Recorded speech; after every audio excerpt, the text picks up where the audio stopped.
Welcome to the Microbiome Report powered by Biome Health. I'm your host, Andrea Ween, and today we are rerunning an episode that we did way back when, episode number 14. This was an episode on toxic mold, Roundup, and tap water and how those things can really impact your microbiome. I feel like since we did this episode, we've learned so much more about mold exposure and how it is often the root cause of something when you're doing quote unquote everything right. When you've gone through all the tests, you've done all the diet, you have implemented the supplements, you've done everything you possibly can to heal the gut, and you're still sick. Mold could be at the root of what is going on with you, and it's something that we just don't talk about enough. And this is mold that could be in your basement, or if your car seats got wet, or anything that could get wet in your life and grow mold could be an issue for you if you are around it often enough. So this episode with Dr. Ann Shippey, I think, is really important to revisit. So we're airing it today in hopes that it reaches more people and more people find out and start asking their doctors about this very common problem. Again, I'm going to make an urgent plea. If you have not rated and reviewed our show yet, we would love if you could do that. Head over to iTunes, click the rating and reviews button. That would be amazing. As always, you'll find the show notes for this and all episodes at biomehealth.com/pages/podcast. And while you're there, you can shop and save 15% with the code POD15. Let's get to the show.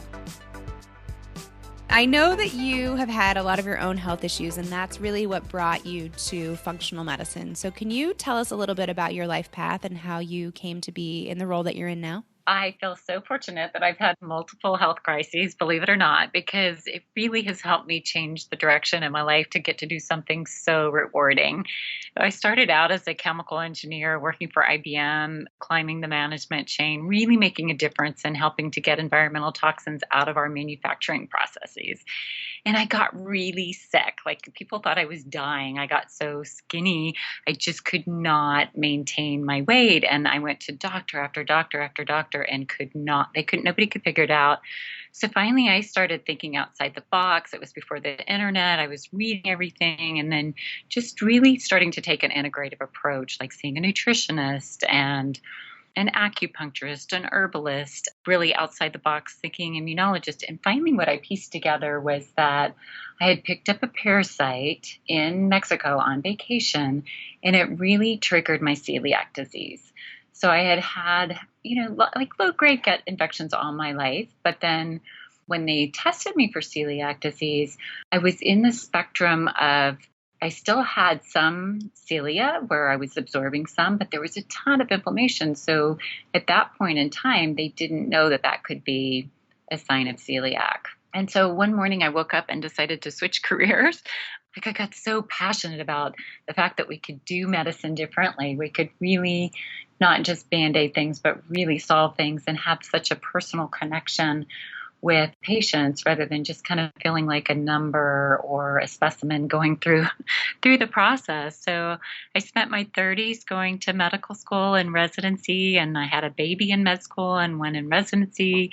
So when I finished, even though I knew I wanted to do something more integrated, something more holistic, I had 2 young children, and I had just spent the last really 8 years, because I had to take some biology classes before I could get into medical school, dedicating my life to this. And so I just needed to pause and kind of figure out what the next steps were. So I did 3 years of internal medicine, which I think was a great thing because I really got to understand better how the current allopathic medicine system works. And then fortunately, I got sick again and I developed a couple of autoimmune diseases. So that really got my attention. I was like, okay, I got to get back on my path and really see what other resources are out there to gain the other tools that I need in my toolbox to really do medicine the way that I wanted to do it. And that's when functional medicine was just coming on the map. It was about 14 years ago. And so finally had the more comprehensive system biology approach to really getting back to the science, the biochemistry and physiology, and a way to really look below the surface and see what's going on with patients. Wow, that is such an impressive story. It's such a brave move to go back to school at that stage in your life when you're really climbing the corporate ladder and have this path laid out in front of you, and to take such a huge risk and spend so many years of your life in your 30s to do that is something you don't hear a lot. So that's very impressive. Yeah, I'm so lucky that I did and that I was in a situation that I could make those changes. It's really fascinating when I was leaving IBM because I love my work there and I love the people that I work with.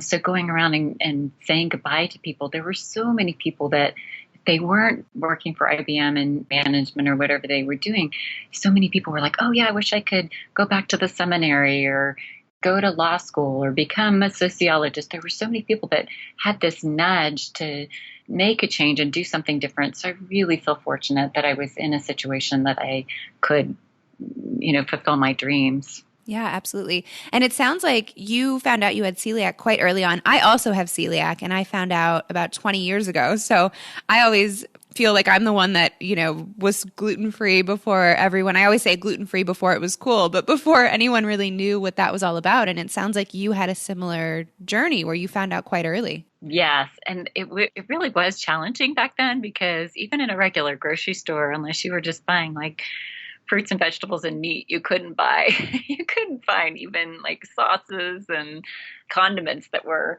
that you knew were for sure were going to be gluten free. So I feel so fortunate again that now you can even find things in airports and regular grocery stores, and most restaurants actually know what gluten is rather than looking at you cross-eyed. Yeah, absolutely. Absolutely. I know I joke with people that I didn't eat bread at all until I was like 24 because it just wasn't worth it. The bread of the early 90s, I guess, was just like a brick and it was terrible. And so now there's so many great products out there.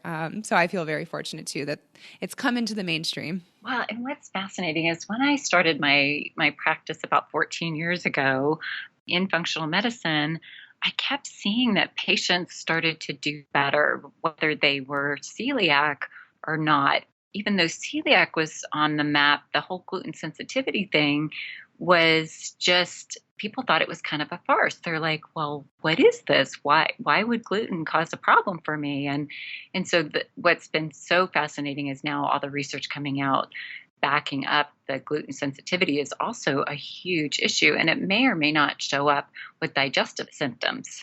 Mm-hmm, absolutely. Yeah, I actually don't get digestive symptoms. If I accidentally get glutened now, I get more brain foggy. The next few days are just kind of, a little bit more depressive, I would say. And sometimes it's hard to tell, did I truly get glutened or am I just in a bad mood? Well, which leads to the gut-brain connection and how the brain symptoms can be such an amazing indication of how the gut is doing. Absolutely. Let's talk specifically, since we're on this topic of celiac, about Roundup and glyphosate and why we're starting to maybe piece together that those two things could go hand in hand. Can you talk a little bit about what exactly that toxin is and why there's such an alarm cry about it? Yeah, it's very concerning. So glyphosate now is the main pesticide that's used to grow food. It's a Monsanto product called Roundup. Most of the farmers are using it on wheat and soy and corn and many others. And then a lot of people are using it for a weed killer, and it's becoming ubiquitous in the environment. So the problem is that when it was put into production and now being massively used in the U.S. and many places around the world, very little research was done. So now we know that it's likely carcinogen. It's probably a major hormone disruptor. So it's probably, especially from an estrogen testosterone standpoint, it's majorly causing people to have hormone imbalance. And then it's really disrupting the gastrointestinal tract. It's causing something called leaky gut. So the inflammation in the gut and so the body's ability to be able to absorb the nutrients, digest the nutrients, and detoxify is all being disrupted by glyphosate. So now we can actually do a test to see what levels of glyphosate people are being exposed to. And so urine test, the lab that I use is called Great Plains Laboratory. And it's a really nice add-on test for me if I'm looking for patients' levels of mycotoxins or other chemicals. For I think it's $89 I can add on a glyphosate. So what's really been shocking to me is every single person I've tested has had some in their bodies, even if they think they're eating organic. So it's getting into our water, it's getting into the food supply, even if we think we're getting organic. And then, there's a whole research looking at rivers that empty into the ocean. There are big zones in the ocean where glyphosate is impacting the sea life as well as the rivers and streams. So you mentioned eating organic, but are there other ways that people can avoid this? Well, you definitely want to eat organic as much as you can because of glyphosate and other fumigants and pesticides being used. So you can definitely reduce the load. I just thought, well, if you're eating all organic, the amount that you're exposed to would be zero, but it's not. But I do see a big reduction when people are eating mostly organic. And then trying to eat organic from sources that you know of, like if you can shop at the farmer's market and eat the local foods, I think that also can really make a difference with truly getting the least amount of pesticide as possible. I've noticed, too, a big difference just in my drinking water when I filter. I have the Berkey water filter, and I've noticed such a large difference just in the taste of the water, number one.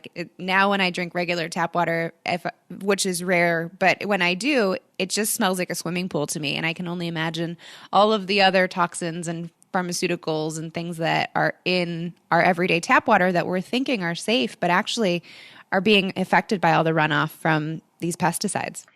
Yeah, and it's really a dilemma because a lot of, the city plants they end up having to use chemicals to try to clean certain things out. So I think we are, the more we can do to filter our own water, the better off we'll be. And if you can even do a whole house filter where you're filtering the bathing water too, that's really the ideal situation. There's just not legislation in place to even check for most of these toxins at the water plants. So we can't really count on the water being clean. And then if you buy, bottled water in plastic, you're going to get the plastic leaching into the water. And then even the glass water bottles, you don't know for sure, what's even in that. And then people that are on well water need to be extra careful because there's no doubt that the ground runoff is going to go into the well. Yeah, absolutely. It's pretty terrifying for sure when you start thinking about just the ubiquitousness of all of these things. And I think now people are starting to hear more and more about Roundup, but there's a lot of environmental toxins. And I think we're less clear on exactly what those are and where they're coming from. Can you give a quick overview on the different types of toxins that you see in your practice that people are coming into contact with on a regular basis? I'd like to group them into things that we can control and things that we can't. We don't have a lot of control. So there's the obvious things like a lot of areas have some type of air pollution. And, the best thing to do there is have some type of a HEPA filter in your home. But then some of the things that we can control better are what we have in our homes. So what kind of mattress we're buying and sleeping on, what kind of cleaners we're using, the food that we're buying, what we use on our hair, our skin, and nails. There's a wonderful website called the Environmental Working Group, EWG.org, and they have a cosmetic database.org associated with them where you can look up each one of the things that you're using and find the things that are more likely to be healthy. So they actually rate everything. And what I try to do is only put things on my skin that I can imagine eating. If I don't recognize the ingredients, I definitely look it up and try to find the least amount of chemicals and things. So, and one of the other areas that I personally had a run-in with is toxic mold. So that's become a whole nother area of research that's really expanding, and our technology for being able to check for toxic mold is getting much better. It still has a long ways to go to be ideal, but there are some toxic molds in the food supply. So things like coffee and chocolate and nuts can be, and corn. Corn's a huge one. I never eat corn anymore because there's always alerts on corn having high levels of mycotoxins.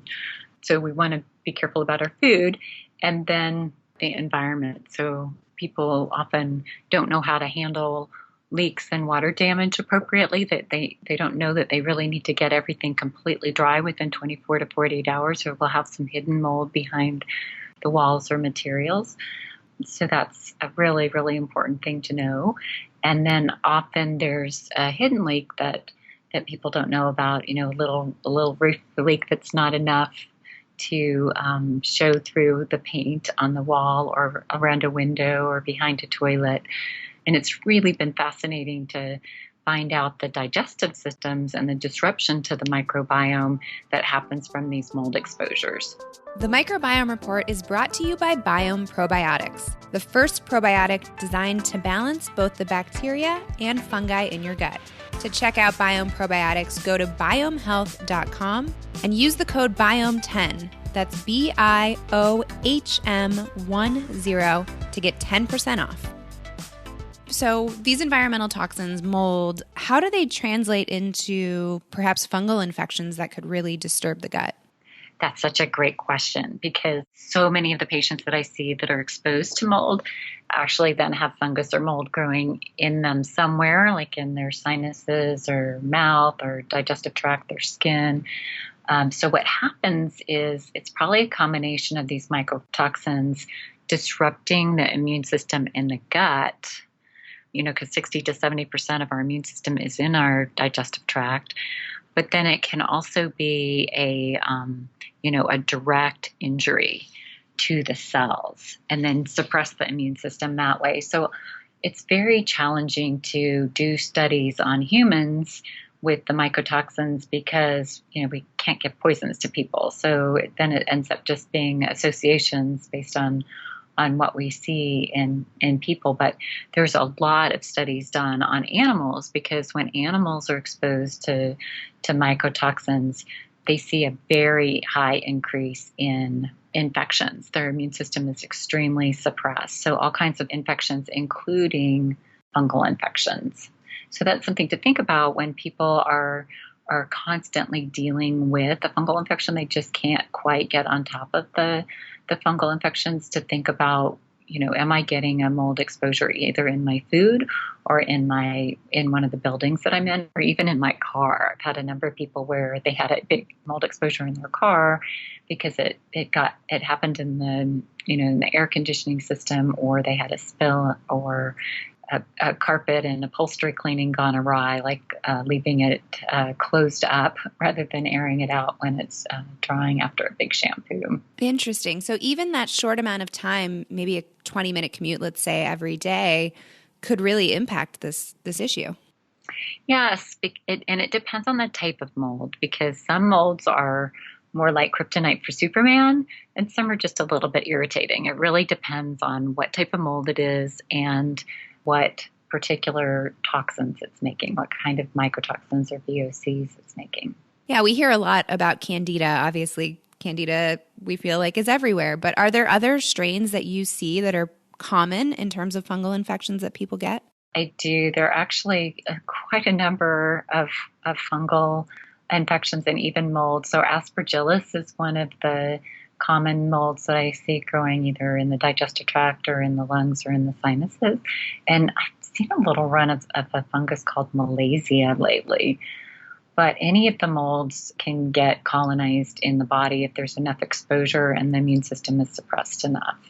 And I have to imagine in a person with a susceptibility to a gut disease like celiac or Crohn's, these toxins can really play a big role in whether those diseases take hold. So you mentioned the immune system being suppressed, but can you talk a little bit about maybe epigenetics and how these toxins can really impact our gene expression?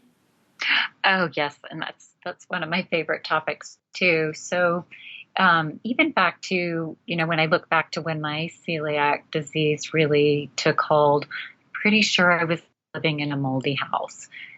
we had built a house and it had a couple of roof leaks. So I think that kind of the combination of those toxin exposures, along with then picking up the parasite in Mexico, really triggered those celiac genes, which were fairly dormant. I mean, I did have like a little bit of IBS symptoms, a little bit of diarrhea or constipation when I was under more stress, but then having those big exposures caused those genes to express more. So the epigenetics is just the understanding that genes can actually change how significantly they're being expressed, either being very quiet or being more pronounced. And I think a lot of times these genes, like the celiac gene that ends up causing a lot of problems for those of us, there are certain situations where that level of gene expression could actually be helpful and protective. So I'm curious, people that might be hearing this, maybe they're thinking, I live in an apartment building or I live in a home where I don't know if maybe there's mold or if my car might have mold in it. Who would someone call to ask to come over and kind of do a deep dive into that? And then on the other side, in terms of them not feeling well, perhaps, and going to their doctor, what kind of tests should people be asking for to find out if they either have a high level of toxicity from pesticides or environmental toxins or mold?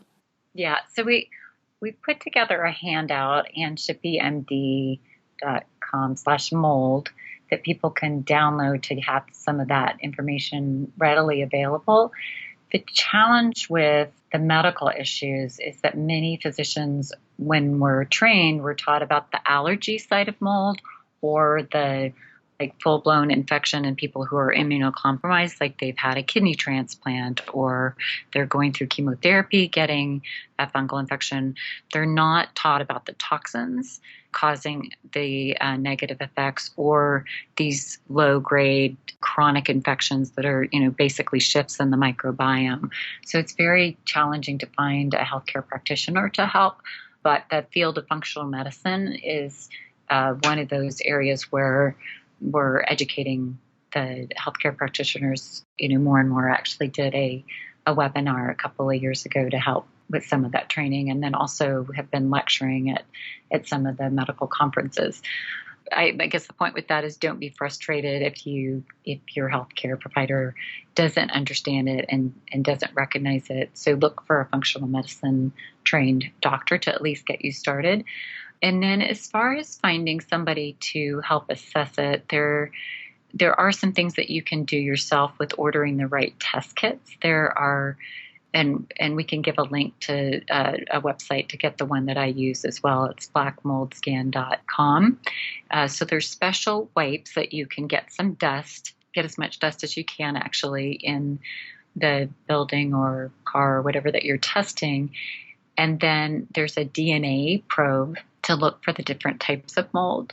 There are 45 different ones that we can check for on that scan. And then there are a number of mycotoxins that can also be detected. So you can do some of the testing yourself. It's still somewhat expensive. It ends up being between $700 to $800 to do both of those. And then once you've determined whether there's a problem there or not, then I would interview inspectors. It depends on the state that you live in, but I really think it's good to keep inspector from who's going to fix it. So find somebody who just did the inspection and they're really thorough in their detective work. They're willing to pull out the dishwasher. They're willing to take the plugs out of the walls and put a little scope in there to look in the walls, or cut a little hole in the air conditioning vents, open up the air conditioning system. Ask them exactly what they do in the inspection so that they don't miss the hidden problems. And then once you find the source of the mold, it's really important to find a remediator who gets the health implications. Like if they don't say, we set up containment so that the mold spores and the toxins aren't flying all around. It's like putting up plastic walls, covering air conditioning vents, and that they wear protective clothing that's like they're being exposed to biological warfare, because some of these mold toxins are like they are used for biological warfare. So they really protect their workers. They protect your home and your belongings by setting up the containment. So we have a lot of that listed in the handout so that it's a guide, because it can be really overwhelming if you're already sick, you're worried about what's going on with your health, and then you have to deal with figuring this out. It can be very overwhelming and very challenging. Yeah, and we'll link to that. I know you provided that handout for us, so we'll definitely link to that in the show notes, and also the blackmoldscan.com, so people can go to our website at biomehealth.com and find that information. Would you recommend, if someone is sick and they are wondering if it is mold, to do the testing on themselves first, identify that they have maybe a fungal overgrowth, and then take the steps to figure out where it's at in their environment? Ideally, I like to do both because the testing's not perfect. So I just don't want to miss it. There's also tests that they can do in addition to looking for, do they have, fungal overgrowth as part of their microbiome? There are tests that they can do to look for the mycotoxins in their urine. So there are a couple of labs that'll do that as well. So ideally, you'd be doing all three. You'd be looking for, do I have fungal overgrowth? Do I have mycotoxins that I've gotten exposed to? And is it anywhere in my environment? Okay. And then what kinds of symptoms might people be experiencing if they're having these issues? It can be very diverse depending on what the mold is or what the chemicals are and their exposures and kind of where their weakest links are. It's kind of on the epigenetic standpoint. So some people, their brain is more affected, like they just feel like they have brain fog. They can't think as well. Their memory's not as good. They can't make decisions as easily, or they're very easily frustrated. Actually, having a short fuse is a very common symptom that I see. The digestive symptoms, just like feeling more nauseated or bloated, or really any digestive symptom can be an issue with mold. Skin rashes. So even I've had a patient with really severe psoriasis where the major trigger for that was some mold exposure, but then also just any kind of rash. Sometimes there's bladder symptoms, like feeling like there's a sense of urgency and not being able to make it to the bathroom in time. Some people will get a cough or asthma. And then there's a lot of hormonal disruption. So like, people in their 30s or early 40s thinking they're going through menopause, or men with hot flashes or night sweats. A lot of times sleep can get disrupted, pain in the muscles or joints. So for me, when I had my mold exposure, my hair was falling out like crazy. It was hard to get up on Monday mornings when I should have been rested. I had so much pain in my body that if my kids had me, it was really painful. So it's pretty broad, isn't it? It is, yeah. And that's why I think it's so important then to work with a practitioner who really is well-versed in finding out this and acting like a detective and figuring out exactly where these issues are stemming from, because it would be nearly impossible to diagnose yourself. So no one go to Google. It's a little overwhelming to do that. The other thing that's been really fascinating is some people really tend to gain weight. It really throws their metabolism into, being very sluggish. And it's like the body's trying to slurp up the toxins into the fat to protect the brain and heart and other organs. And then other people, they get very thin. And I think that's, because it's affected their gut and their ability to absorb. So even that kind of rapid unexpected weight gain or weight loss is another big one. And then a lot of times now, if somebody comes in with an autoimmune disorder, lupus, rheumatoid arthritis, Hashimoto's, I will look to see if there's been a mold trigger for that as well. And now there's a lot of links with cancer and mold exposure. So it can cause a lot of different types of cancers. And there's some research going on in Australia where they're taking breast cancer biopsies or prostate cancer biopsies, and they're finding mold or mycotoxins present in the cancer. And then there's a link with Alzheimer's as well. So they're taking people who died from Alzheimer's and looking at their brains, pretty much finding fungus in all of them, and then taking non-Alzheimer's brains and not finding it in any of them. So it's got some pretty serious consequences. And so it leads to this prevention conversation. Like, how much do you do to try to stay well and prevent these issues rather than waiting until there's something serious going on? By your estimations, about how many people, if you had to guess like a percentage, are being exposed to mold? Oh my goodness, I think it's an epidemic. I don't want to scare everybody, but it is something to consider. We have all these areas of the country now that have been seriously affected by the weather changes, and buildings are just not built to withstand these heavy rains. The vapor barriers to keep rain out are not, they're not built for that. So even people that think that they've gotten through these storms unscathed, a lot of times I end up seeing them, 6 months, a year or two afterwards, because they've had the mold growing and accumulating in their buildings. And then just the way that buildings have been built since the 70s with the energy changes, where they're building such tight envelopes so that the houses don't breathe. The humidity builds up in the houses and are just more likely to have condensation that happens around windows or in the air conditioning systems. And then the older homes a lot of times end up being a problem if they're built on the pier and beam, because mold starts to grow underneath the home and then, come up through them. And then any building that has a basement or a crawl space can also be highly susceptible. So there's a lot of people that are starting to work on this problem now and figure out how homes need to be built from a heating and air conditioning standpoint, what the vapor barrier needs to look like, and how we can get homes to breathe again without all the energy losses. But it is a very, very challenging issue. Yeah, my husband and I were actually apartment hunting this past weekend, and we went to see a home that had a basement, and the landlord said, the basement's unusable. And we asked, well, why? And he opened the door and the whole thing was just covered in water. And he said, the heavy rain we just had, he goes, it'll dry in a few days. And I thought, no way, this place is covered in mold. It has to be. So yeah, I think people just aren't aware of how dangerous it can be.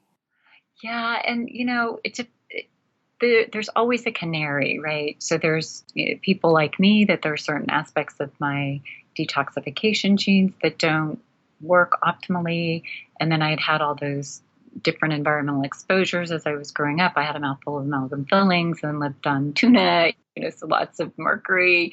And then I working as a chemical engineer and having all those different chemical exposures. And, so I got sick first.